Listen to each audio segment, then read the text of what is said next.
கிறிஸ்துவுக்குள் மிகவும் பிரியமானவர்களே, உயிருள்ள விசுவாசம் தன் சொந்த பலவீனங்களை குறித்து விழிப்புணர்வு உடையதாய் இருக்கிறது. Living faith is aware of its own weaknesses to sin. யாக்கோபு 1 அதிகாரம் 14 முதல் 16 வசனங்கள். அவனவன் தன் சுய இச்சையினாலே இழுக்கப்பட்டு சிக்குண்டு சோதிக்கப்படுகிறான். பின்பு இச்சையானது கர்ப்பம் தரித்து பாவத்தை பிறப்பிக்கும். பாவம் பூரணமாகும் போது மரணத்தை பிறப்பிக்கும். என் பிரியமான சகோதரரே, மோசம் போகாதிருங்கள். எனக்கு அன்பானவர்களே, நம்முடைய வழக்கத்தில் முள்ளு என் காலில் குத்திருச்சு அப்படிமோ, முள் காலில் குத்திருச்சு. ஜப்பானியர்கள் அதை கூறும்போது, நான் முள்ளில் காலை வைத்து விட்டேன். ரெண்டுக்கும் எவ்வளோ பெரிய வித்தியாசம் பாருங்களேன். நம்ம சொல்கிறப்போ ஏதோ சும்மா இருந்த நம்ம கால்குள்ளார முள் ஏறிச்சு, அதுவாக குத்திருச்சு அப்படிங்கிற மாதிரி இருக்குது. ஆனால் ஜப்பானியர்கள் அதை சொல்கிறப்போ, நான் தெரியாமல் கவனக்குறைவாக முள்ளில் காலை வச்சிட்டேன்.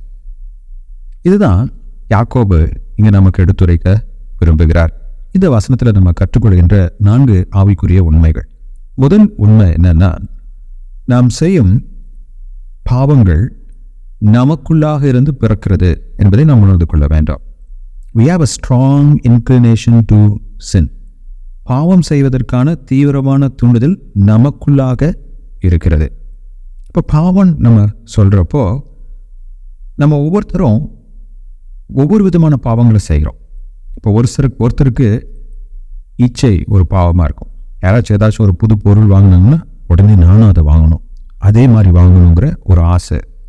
சில நபர்களுக்கு மன்னிக்க முடியாத ஒரு குணம், தனக்கு எதிராக தப்பு பண்ணவங்கள மன்னிக்கவே முடியாது. சிலவங்களுக்கு கட்டுக்கடங்காத கோபம், எதுக்கு எடுத்தாலும் கோபம்.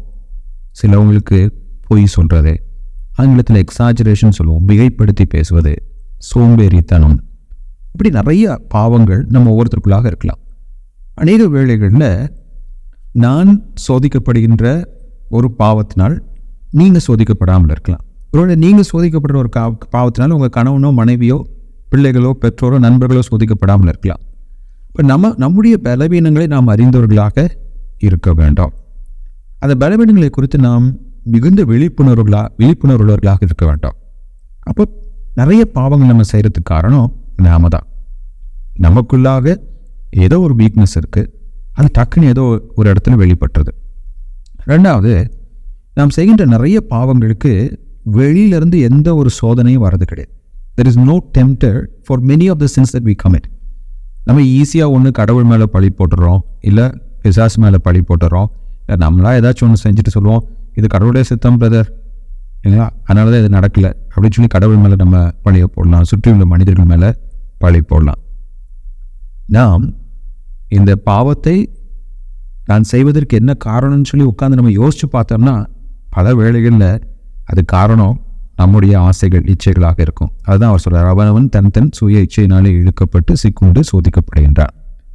அடுத்த வசனத்தில் அவர் சொல்கிறாரு, பாவம் என்பது ஒரு சிறிய சிந்தனையாக நம்முடைய புத்தியில் உதித்து அந்த சிந்தனையை நம்ம கட்டுப்படுத்தவில்லை என்றால் அது மரணத்திற்கு நேராக, அதாவது ஆவிக்குரிய வீழ்ச்சிக்கு நேராக நம்மை வழி நடத்தும். அவர் சொல்கிறார், பின்பு இச்சையானது கர்ப்பம் தரித்து. பாவம் எப்பொழுதுமே ஒரு சின்ன சிந்தனையாக தான் மனசுக்குள்ளார வருது.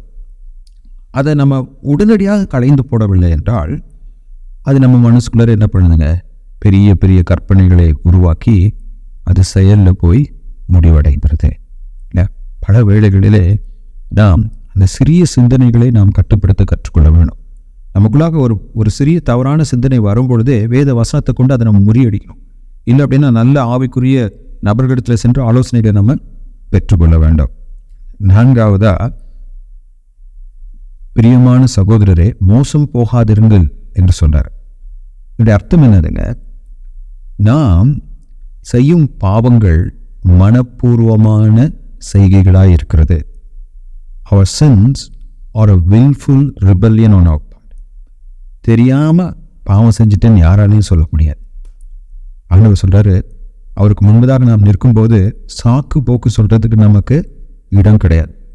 பல பாவங்களை இது பாவம், இதை செய்யக்கூடாது அப்படின்னு தெரிஞ்சே துணிகரமாக நாம் செய்கின்றோம். நான் அவிசுவாசிகளை குறித்து பேச கிடையாது, விசுவாசிகளை குறித்து பேசுகின்றேன்.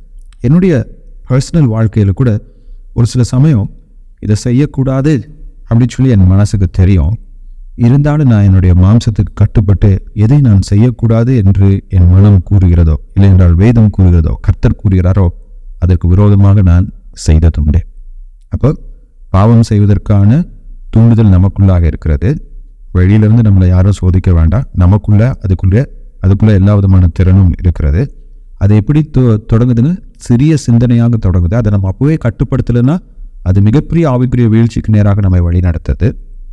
எனவே நாம் மோசம் போயிடக்கூடாது. இது பாவம்னு சொல்லி தெரிந்து அதை நாம் செய்யக்கூடாது. அதுதான் யாக்கோபு இங்கே சொல்கிறார். ஐயா, அம்மா, நீங்கள் செய்கிற பாவத்துக்கு நீங்கள் பொறுப்பேற்றுக்கோங்க. என்னைக்கு நீங்கள் செய்கிற பாவத்திற்கு பொறுப்பேற்றுக் கொள்கிறீர்களோ அதுதான் மனம் திரும்புதலின் முதல் படி. அடுத்து உங்களுடைய பலவீனங்கள் என்னன்னு சொல்லி நீங்கள் கண்டுபிடிங்க.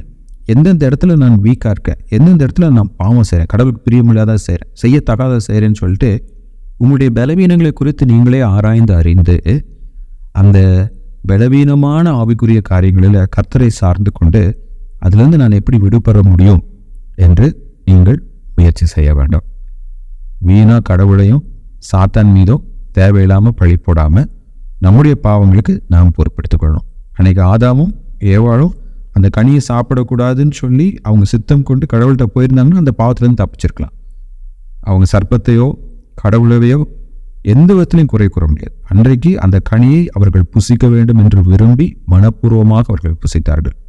எப்படி ஆதாமும் ஏவாளும் அன்னைக்கு மனப்பூர்வமாக துணிகரமாக அந்த பாவத்தை செஞ்சாங்களோ அதே மாதிரி தான் இன்றைக்கும் நம்ம ஒவ்வொருத்தரும் நம்முடைய வாழ்க்கையில் துணிகரமாக பாவம் செய்து கொண்டு யாராவது ஒருத்தரை குற்றப்படுத்தி கொண்டோ இல்லை அந்த பாவத்தை நியாயப்படுத்தி கொண்டோ வாழ்ந்து கொண்டிருக்கிறோம்.